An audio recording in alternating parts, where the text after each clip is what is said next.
Welcome to She Sells Radio. I have to tell you, I love expanding my mindset of what's possible by connecting with people who are doing things at a really high level and then helping you do the same by bringing them to you.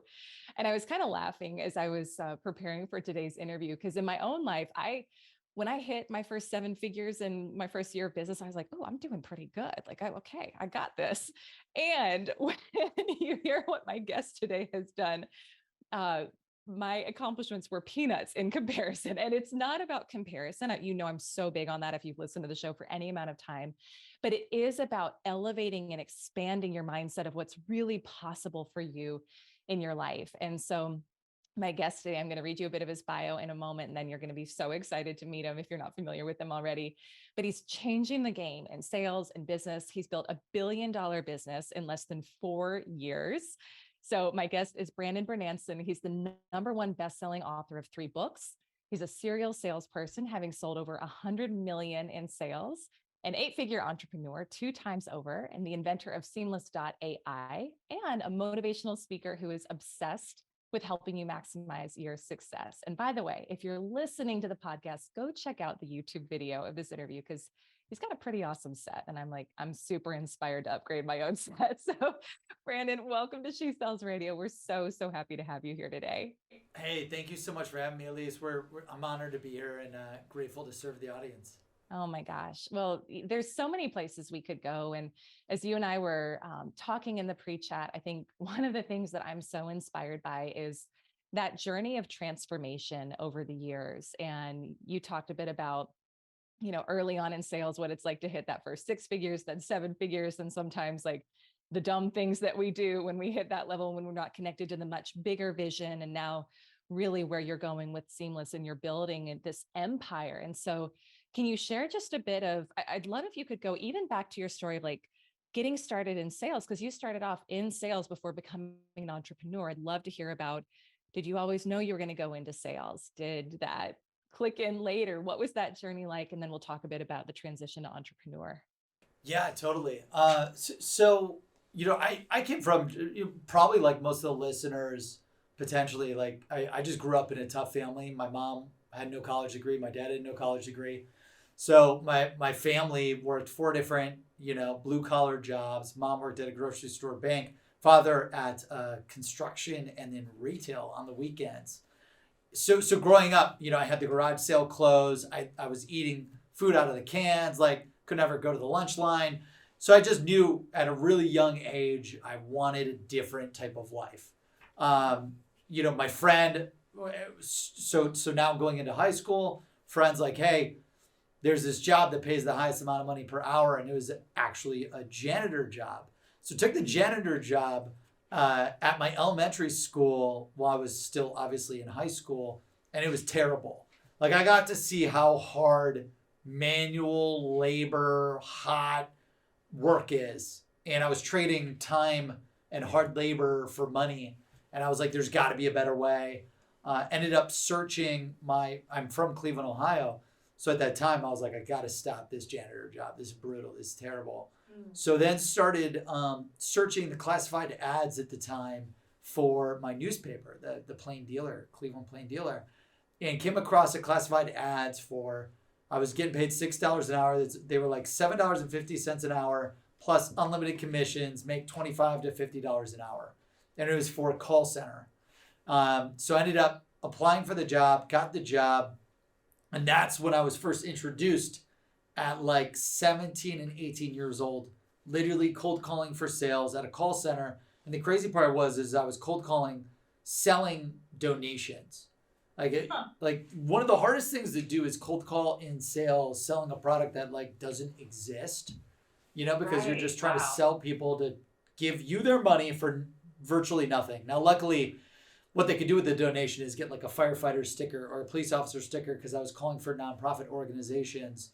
But that was the first time I noticed, like, if you think about it, looking back, the janitor job was because of inbound marketing and inbound referrals. And it was just man, I wish I knew about sales back then. And then I found this job, this call center job, boom. I realized like that was the first time I met some of the first millionaires I've ever met at that call center. and luckily learned how to sell there. And then I knew that this tech call center, like technology would be the future, the internet would be the future. So then when I had to go to college, I was like, I got to find a technology product that I can sell. And at that time, I was a big online poker player. And a bunch of my friends kept coming to me asking, where do you play online poker? So after like the 30th person coming into my dorm room asking, hey, where are you playing online? I'm like, they should pay me to freaking sell this software. And that's when it like hit me. I'm like, I'm going to cold call all these online poker and online gaming sites. I'm going to tell them, hey, pay me $250 a person that I can sell to sign up. And I started cold calling down the list. This is right when the World Series of Poker was coming to the US. Oh my, was this super quick? Was affiliate marketing even a thing then? Like, was that? This is affiliate, like I started an affiliate marketing company for the poker industry. This was like right at the beginning of affiliate marketing. Wow. Online affiliate marketing. And it was, I got into online affiliate marketing and sales right when the World Series of Poker was hitting the US, right when online gambling was hitting the US. And it was just something that I loved to do. So I started cold calling all of these sites. They all told me no. I had to use a Skype phone number because they're all based outside of the US. So I was like, I finally got a hold of a bunch. They all turned me down. First one said no. Second one said hell no. Third one was like, no, but I'll give you $100 per user. And then after you sign up the first 10 users, I'll give you $1,000 bonus. So I'm like, shit, if I sell 10 people to sign up, I get $1,000 plus $1,000 bonus. And then I got a bonus for every 10 people that I signed up on top of the commission. So parlayed that into building a $12 million company over the next 3 years in college. Started going door knocking. And then I built a list of all the people that I needed to sell to. Basically, like very similar to how Facebook was started, Zuckerberg scraped all of the profiles of the dorm sites and then created Facebook. Well, I was like, well, I'm going to go into all my dorm pages, the dorm books. I scraped all of them, and then I just started mass emailing them.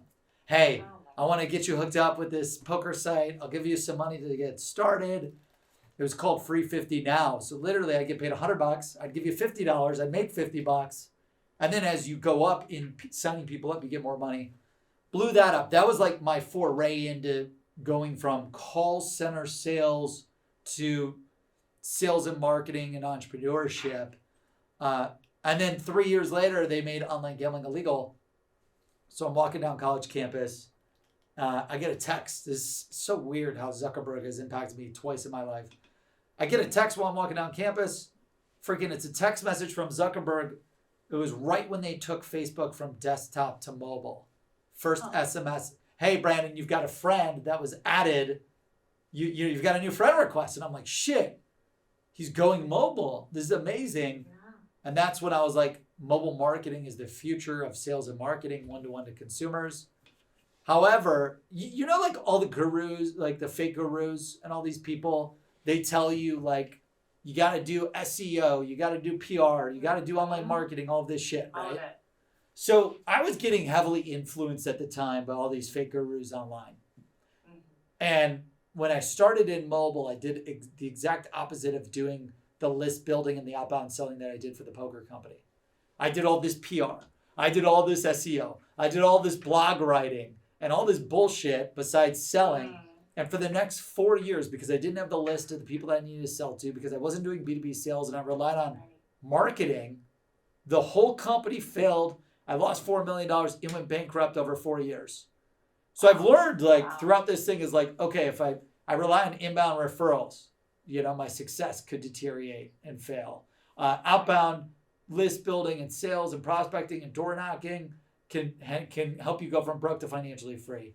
And then in mobile, if you rely on inbound, like you could lose everything. So broke entrepreneur again, I went from broke to financially free, and now I'm broke again. And I'm 22, 23. I was like, what do I do? Well, the fastest way to go from broke to financially free again is to get into sales. I was like, I'm done with entrepreneurship. How did I have all the money in the world and now I'm broke? I was like, so I'm just going to go all in on sales, and ended up getting an enterprise sales job for IBM Interactive. So this was the digital marketing arm of IBM. I actually pitched IBM my InMobile deal, like to work on all the text message marketing for their Victoria's Secrets account and their Walmart account. So they knew of me and my partner, Jake, from college when we were running this InMobile thing, but they're not going to give college kids a $500,000 to $1 million contract for Fortune 500 brands when they could work with a venture-backed, super proven company. So IBM Interactive, my partner actually goes and works there. He tells me I should go sell for them. I go get the job, start selling for IBM Interactive. I do really well because I go all in on list building, training, and script writing. And then I got an opportunity to sell for Google. And when I was selling for Google, they were maniacal, like psychopaths in a good way, with productivity. Every week they're pounding you. How do you increase your productivity? How do you increase your production? How do you increase your results? They have this they call it productive paranoia, where like, how can you keep accelerating your production through technology, automation, engineering, intelligence, whatever. So they're like, what's the number one thing that's slowing you down? And then what's the next number one thing that's slowing you down? You got to figure out how to automate it. And I just realized I audited my sales time, recognized that roughly 57 to 59% of my time was wasted on manual list building, CRM data entry, and scouring millions of websites, looking for emails and phone numbers of every single person that I needed to sell to. So I started calling the engineers, like in my network in Google, IBM, and anyone I knew in Ohio, because I'm from Ohio. I was like, hey, Google, you've got a search engine. You can find any info in the world. IBM Watson and artificial intelligence, you could research, validate, and verify any data in the world. Why don't we build a search engine that finds every contact and company in the world that you need to sell to, and then use AI to research, validate, and verify their cell phones, emails, and phone numbers? So I do that. And I went from making over $100,000 a year to making over $100,000 a month with predictability down to the dollar in the day using this like secret tool that I built. Wow. And then the goal was to never build this platform thing for the world. It was to really just automate what I was doing. And then when I was in Vegas at the Cosmopolitan, hungover, looking up at the ceiling, I got a call from the accountant that was calling me about my first $100,000 commission check. I was there for like a friend's birthday party. And that's when it hit me. I was like, holy shit. Like, I've never gotten a six-figure commission check before. Yeah. I want to help every salesperson do the same. After Vegas got home, went all in on Seamless, quit my job. And now we serve, 500,000 salespeople. We've helped 14,000 six-figure club winners, 4,000 seven-figure club winners. And we've generated over $29.5 billion in sales for our users, which is crazy. So crazy. There's so much from your story where it's like, holy crap. Like we could pull it out and have a whole conversation about that. But one of the things I want to ask you before we go into kind of that journey of entrepreneurial growth is for you, and this is so common for all of us as entrepreneurs, the ups, the downs, the roller coaster. You have you have the bus, massive roller coaster, huge. Yeah. And I appreciate you sharing that in your story. And for you, it happened really early. I mean, way earlier than it did on my journey. So I'm trying to think, if I'm 22 running a $12 million company, what that's what that's got to be like. What did you learn about your identity and not placing your identity on your results throughout that process? Like, was that, because that's so tough, right? As a salesperson or as an entrepreneur, we can say when we have our best year, our best month, it's like, we feel so good about ourselves. And then things crumble, things fall apart, something unexpected happens, and it really can rock you. So what did you learn about emotional management and kind of creating an identity outside of your results throughout that process? Yeah, I realized at a quick age it's you versus you. And really every day trying to be who you were, what you did, what you accomplished the day before. I always had this operating philosophy of staying humble, staying hungry, and always being the hardest working person in the room. Like, I just loved that work ethic because I grew up like in such a difficult financial situation as a kid with my sister at the time, to where I was like, I'm never going back. Like I will always work as hard as humanly possible to never go back to being super poor again. So that played a big part into like my work ethic. But then, you know, when you go through these ups and downs, when I'm down, the way that I've always stayed, I guess, motivated and inspired is like, it's okay to be down. Like I'm down every day. Every day I'm going through something hard that I don't want to do, that I'm challenged to do, that I'm procrastinating to do, that I'm unmotivated to do, that I'm exhausted and stressed out to do. But I just think of it like it's you versus you. You've got big goals. You've got big dreams. You have to do the hard things that you know you need to do to get to where you want to go. And the minute that you stop doing those hard things is the minute that you start saying goodbye to your goals and dreams. So having the you versus you mentality, I think I got it because like once my family finally started to get out of being broke, because my dad went from broke to financially free, he lived way above his means. So my father always did everything to impress other people. And like my dad also went from broke to financially free from sales, which is ironic. He always told me like never get into sales because he was stressed with sales. He was always worried about getting fired. I think because he didn't have a college degree or whatever. I'm not sure. I also think it was because he didn't really understand how to build a predictable, scalable, repeatable sales system, sales process. But what he did was when he finally started to make it, he always lived above his pay grade with the cars and the house and the food going out to eat and just like clothes, always trying to impress other people. So growing up, I was just like in college and high school. Well, really, his success came when I was in college and I already made my own success. I was like, I'm not going to be like my dad living above my means. Like, I just really got used to not giving a shit what people thought. Maybe it was because I was able to achieve this success early on or whatever. But like I think that's the ultimate euphoria is doing things for you, doing things for serving other people versus doing things and buying things to make you look good to other people. Yeah. And it's very hard to do. Like, I don't know why I don't have that like in my system. I've never had it in my system. It's just, I don't care what other people think about me. And a way to do that too, by the way, a secret to that is like, I know every day I'm trying to help people to maximize their success. It's why, you know, I wrote all the books. It's why I came out with Whatever It Takes. It's why I came out with the books, the software, posting on social media, like going all out, working 7 days a week for our customers, our users, our investors, our employees, my followers on LinkedIn and social media. Like, I know every day I'm literally giving it my all to help our audience get to the next level. So if someone hates on me for that, that means that they've got something deeply rooted in themselves that they can't overcome, that they've got these demons inside them that they just got to figure out how to get out. And the ability to know, like, you know, I've got this rule. If it can help one person, you have to do it. So like whenever I'm writing up fear, you know, fear will kill so much potential. Like fear is also a thing that keeps salespeople stuck. Oh, I'm scared to follow up with this prospect. Oh, I'm scared to text them. Oh, I'm scared to ask for the sale. It's like, I'm like, if it can help one person, I got to do it. So in sales, like going from 0 to 6 figures, 6 figures to 7 figures, it's like, if you have a product that's going to change their life forever for the better, you better follow up. You better be relentless. You better be unstoppable.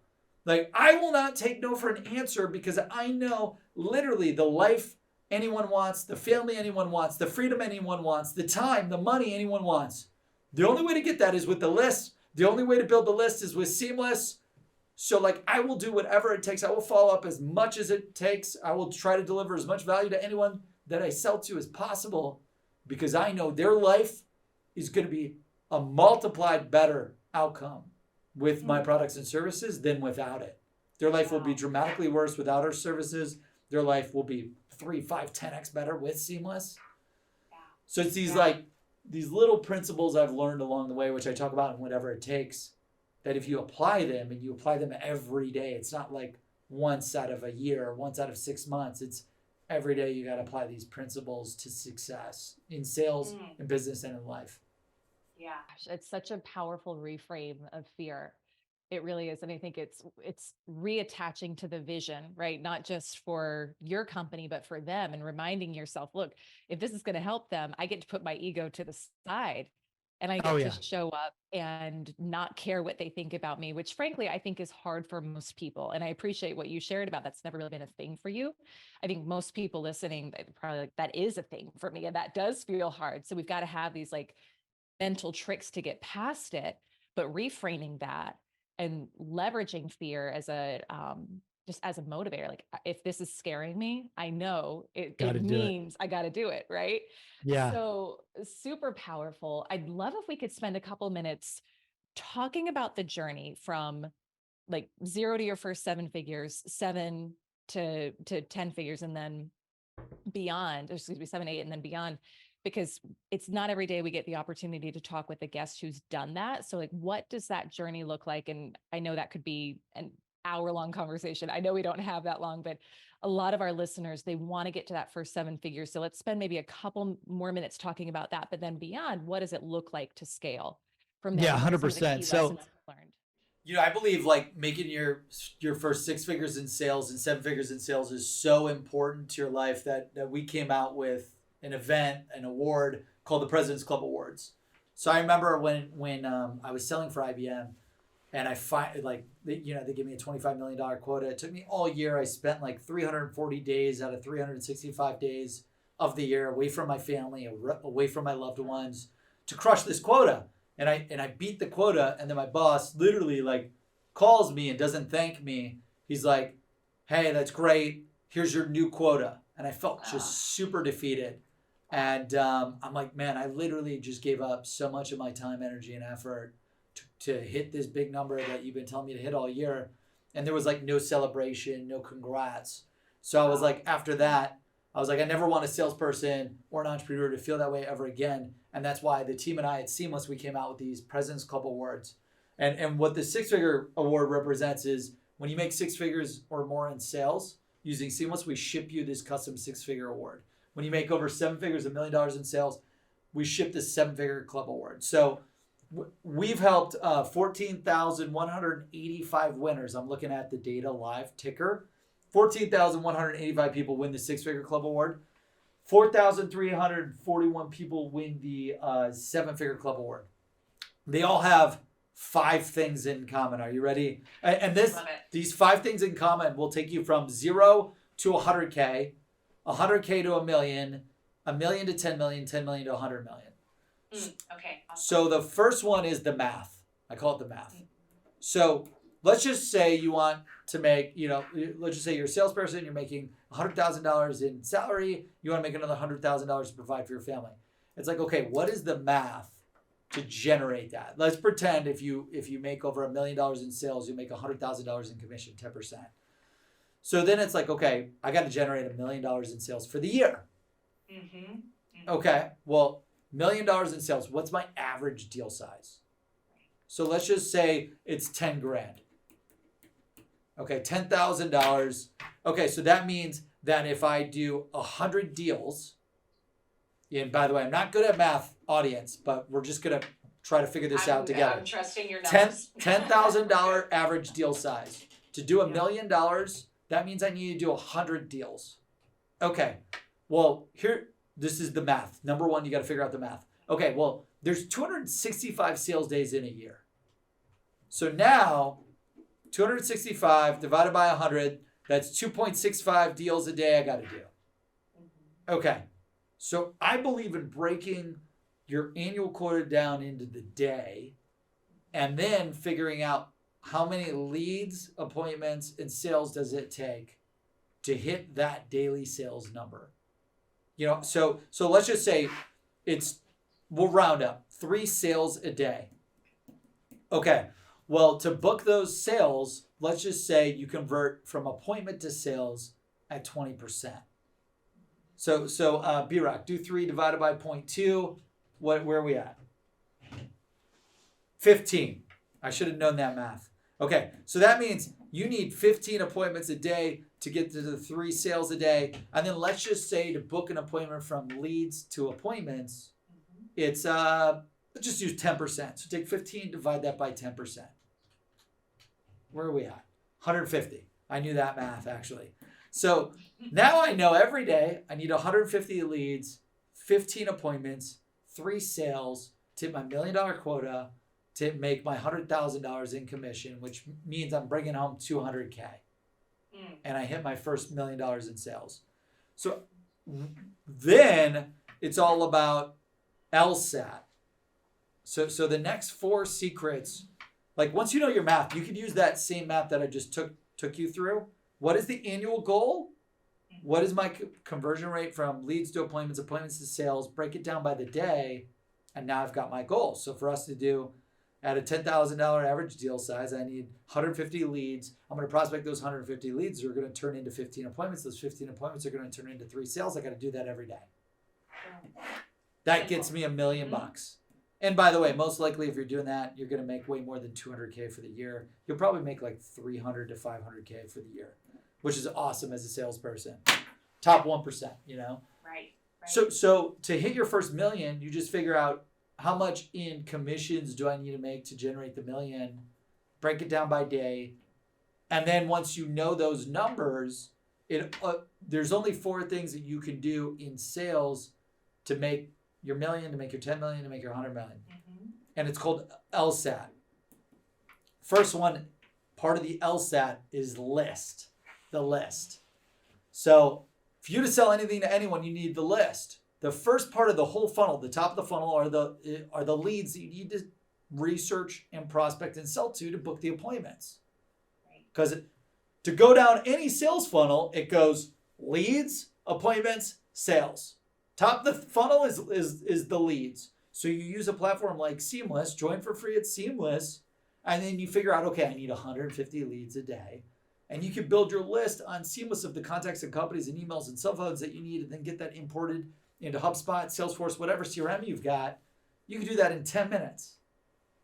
So step 1, figure out the math. Step 2, it's all about the list and building the list every day or every month. The 14,185 6-figure club winners, the 4,341 President's Club winners, they've all done it 2 ways to build the list. Number 1, they build it every day. So people that are great at not procrastinating, I would say like 60% of the President's Club winners do it the latter way I'm going to tell you. The 40% that keep going from the 6-figure club to the 7-figure club to the 8-figure club, they do it every day.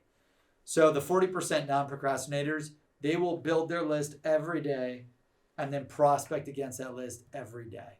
That's 40% of these winners, roughly, almost 20,000 Pres Club winners. And is that like the first thing they do in the day? Yeah, so they'll either do it like in the evening, or they'll do it right when they wake up. So typically, like right when you wake up, you're a little groggy, you're tired, you're kind of lazy, lethargic, right? You need to get your coffee, your water, you need to get energized. That's the perfect time to put on some nice music, jump on Seamless, jump on LinkedIn, and just start building your list for the day. Like your list for the day is your Google Maps for where you're going. I'm at point A, where Brandon's at in Ohio. I want to go to his beautiful house on the beach in Florida. Well, the list will take you from Ohio. Like if you got to have a map to get to where you want to go. So your map is like point A, I'm broke. I want to go to financially free, point B. Well, the leads is your map to get there, because that's who's got all of your money. That's who's got all of your riches. So you got to build that list. So they'll do it in the morning. They'll do it in the evening. The best time is to do it like in the morning, during lunch, in the evening, during non-selling hours. Like you want to build that list when you're not able to connect with people. Like the worst time that you're able to connect with people is the best time to be building a list. The other 60% of the people that build the list, they will actually like spend a few days doing it, build a massive list for the month, for the quarter. So when I was at IBM, well, actually it was at IBM and Google. Like enterprise salespeople, you could really build a list for the quarter, for the year. High transaction, high volume, like customers, like Seamless is $100 a month. So I could sell to virtually any B2B salesperson in the world, right? So we built new lists every day. So like the lower the price point, the more list building you're doing. The higher the price point, the less list building you're doing, because they're long sales cycles. It's going to take you much longer to go after the prospects, you name it. So the other 60% of the President's Club winners, they'll build a list for the whole quarter, the whole month of thousands of people. And then they'll spend the next 22 days in the month, because you've only got 22 sales days in a month. Yeah. They'll use that time to be aggressively prospecting, pitching, closing, and selling that lead list. Got it. Awesome. So you've got math, you've got the Yep. list. Right. And then what's The third one. what's S? The third one begins with an S, and that's scripts. Scripts. Okay.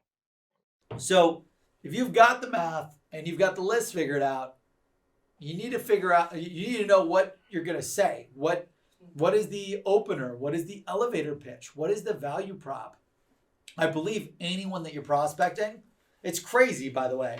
I learned this really on in my career, when I would try to get people to book with me and they would never book with me, because I was always talking about what I want, what I need. And then I realized that everyone was listening to the same radio station on Spotify. Back then it was a real radio station. And they're all tuning into the same radio station. Elyse, do you know what the radio station is? I'm so curious. No. So the radio station is called WIIFM. What's in it for me? Everyone's tuning into this station every day of the week. I can't believe it. Anytime I'll try to talk to someone, they're listening to the damn radio station, WIIFM. I'm like, hey, what's going on? They're like, WIIFM. It's like, shit. Hey, where have you been? Like, what's been new? They're like, oh, I'm just listening to WIIFM. What's in it for me? So when you're writing your scripts, you have to be obsessed. Servant leader, servant salesperson obsessed. What's in it for me?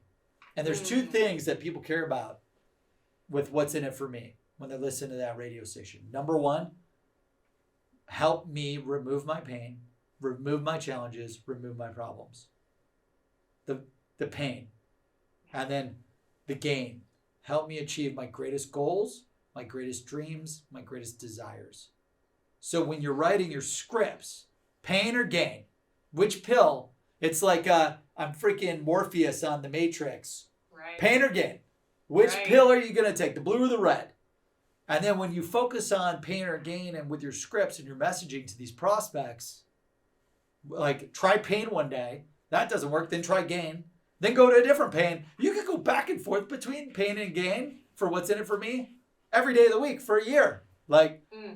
So you want to obsess over the scripts there. And also a thing that really helped me go from 7 figures to 8 figures was recognizing the sales objections. Like, this is when I became, another Matrix analogy. I don't like the Matrix, by the way. I don't know why I'm using it as an analogy. But like Keanu Reeves being able to like see numbers and digits and fly through the Matrix. Yeah. I realized that when I became obsessed with sales objections, and I recognized that every sales objection, there's only 15 sales objections. You're going to run into them every day of the week, every year, every conversation. I'm not interested, no budget, it's too expensive, already working with someone, send me more information, unsubscribe, talk to my boss, I don't have any budget, it's too expensive, call me back later, send me more info, tell me more, what's the price? All of these things. There's only like 15 things that someone's going to tell you when you're prospecting them or pitching them or trying to close them.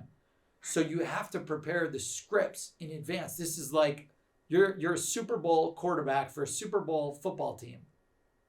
The prospect is going to play defense. You booking that appointment or closing that sale is you throwing a touchdown Hail Mary pass.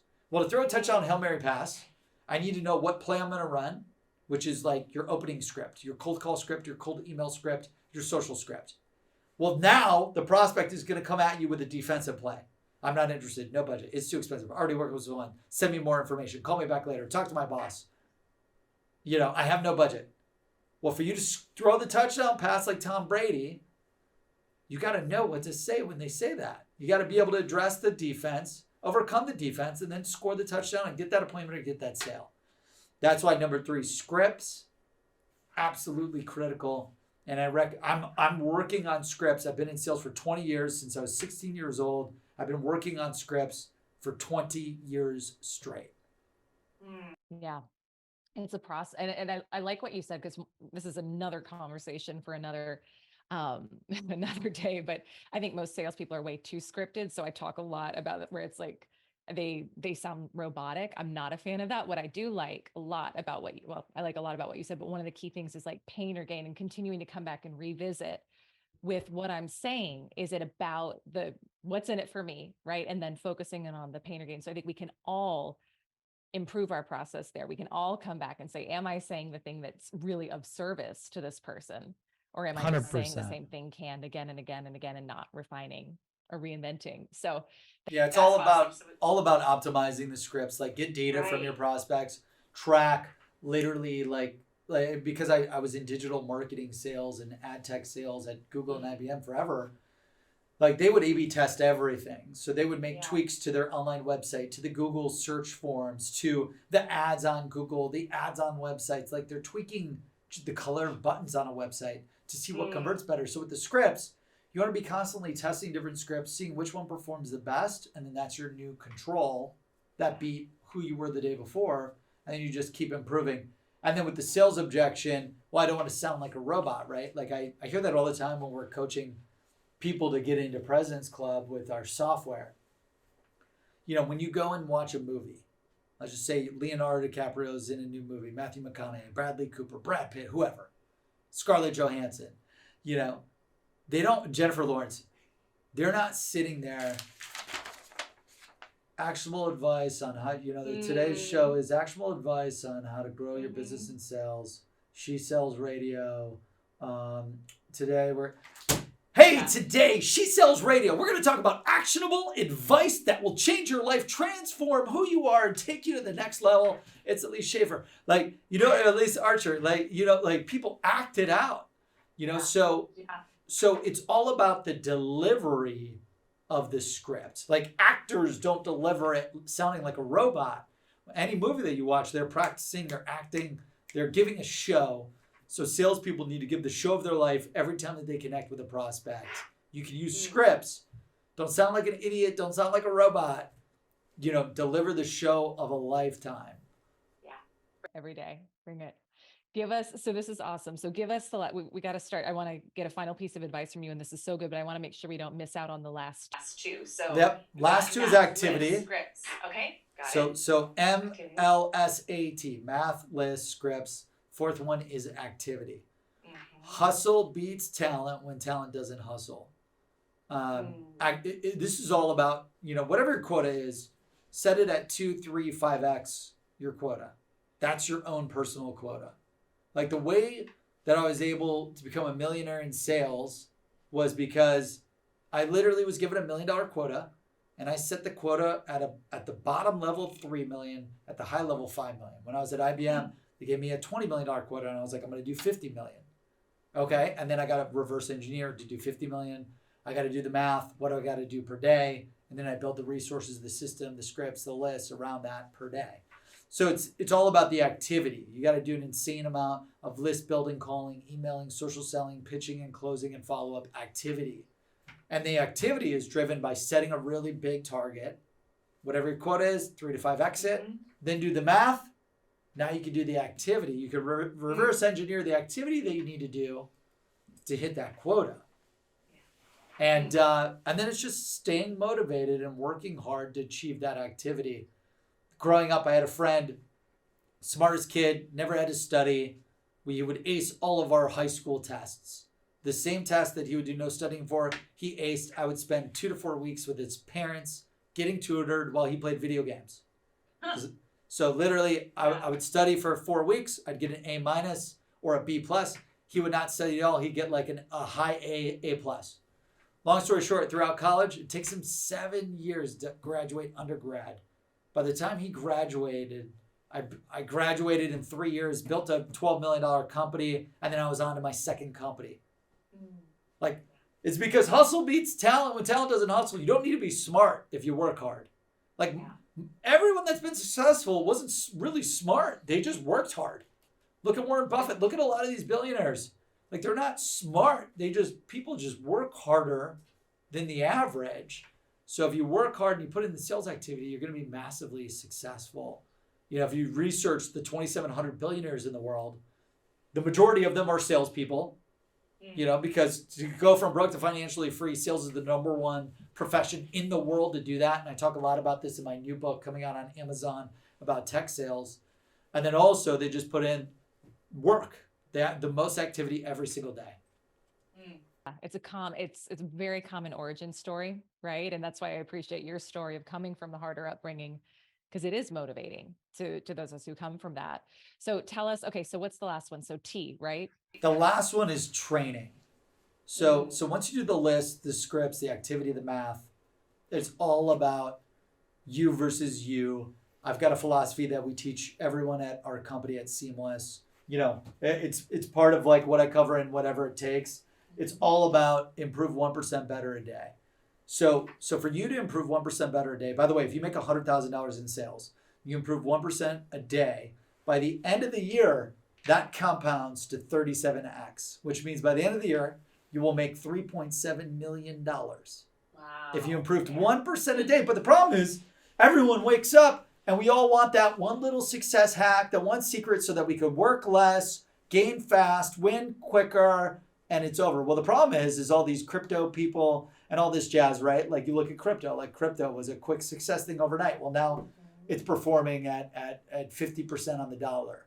Like all these things that happen quickly overnight, and I'm a big investor in crypto, so I nothing to dog it. But like there's no overnight success hack. You got to put in the work every day, and training is about looking at all of your data in sales, and getting trained and mentored and coached by hiring mentors, hiring coaches, buying courses, buying books, buying classes, getting people to hold you accountable, and getting the training that you need to be successful so that you can just keep improving every day. Because if you improve every day, that shit is going to compound to make you unstoppable.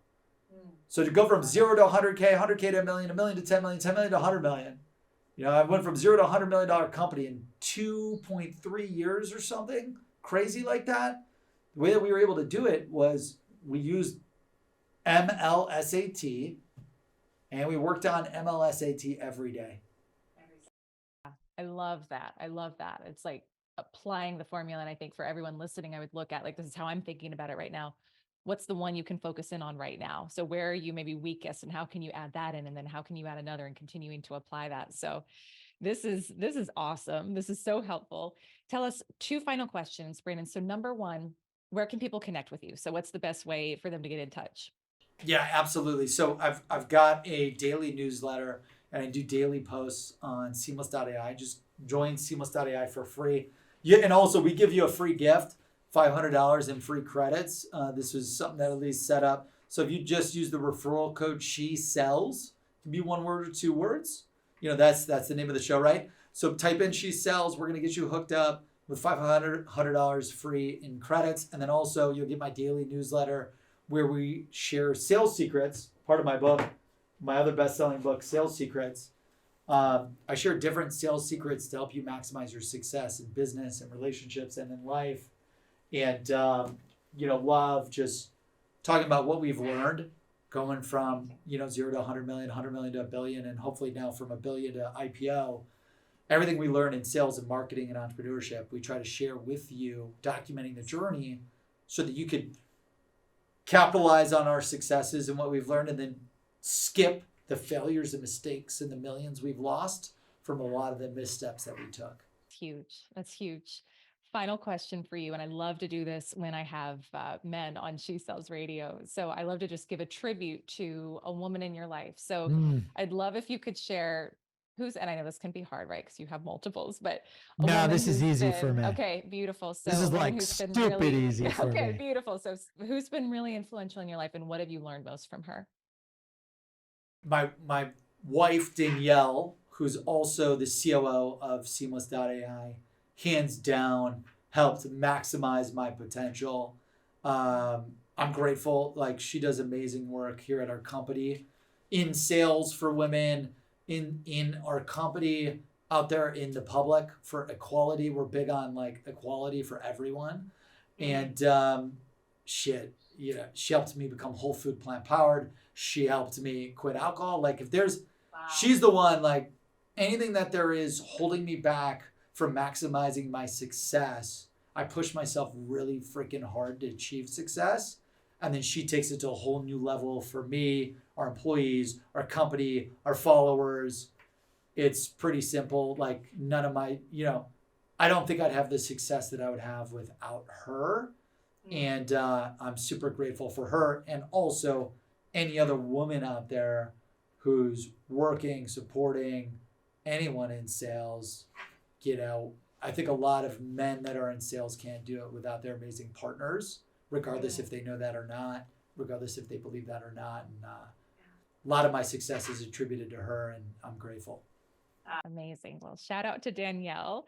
You'll have to share that with her. That's awesome. Thank you so much, Brandon, for coming on today. This was super helpful. I'm going to go back to the math, lists, scripts, activity, training, and also just your mindset as you've been on your journey. Super inspiring. So appreciate you, my friend. Super excited about everything you've got going on. And thanks for a great interview. Absolutely. I want to see everyone win these President's Club awards. If you're working with Elyse listening, like, she's obsessed with getting you to 6 and 7 figures. Let's get you to the 6-figure club award. Let's get you to the 7-figure club award. Your success is our success. So thank you so much, everyone tuning in. I appreciate you. Absolutely. Absolutely. Thanks, Brandon. And to you, my listener, hey, go check out seamless.ai. You've got that great code you can use, which is super exciting, and connect with Brandon online. He shares amazing content on LinkedIn, read his books. And thank you so much for being a listener of She Sells Radio. I'll see you on our next episode. Bye for now.